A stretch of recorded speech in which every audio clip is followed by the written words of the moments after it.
நம்ம வந்து காவேரி கிராஸுங்கிற இடத்துக்கு வந்திருக்கோம். இங்கே வந்து இந்த ஹில்ஸுலேருந்து வரக்கூடிய அந்த மலை, அந்த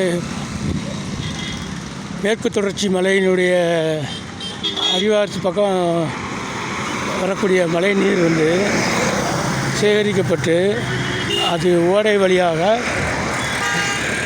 சின்ன ஓடை வழியாக தண்ணி வந்துகிட்டே இருக்குது. அந்த தண்ணியினுடைய இதை பார்க்க போகிறோம் நம்ம. இதான் ஓடை.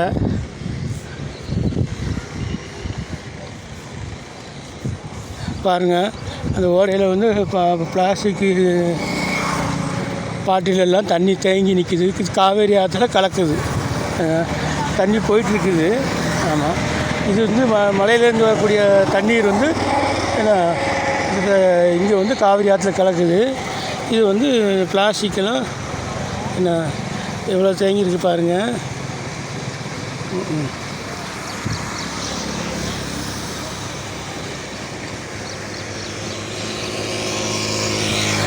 அதனால் பிளாஸ்டிக்கை பயன்படுத்தும் போது நாம் சரியான முறையில் குப்பைத்தொட்டியில் பயன்படுத்தி போடணும், டஸ்ட்பினில் போடணும்.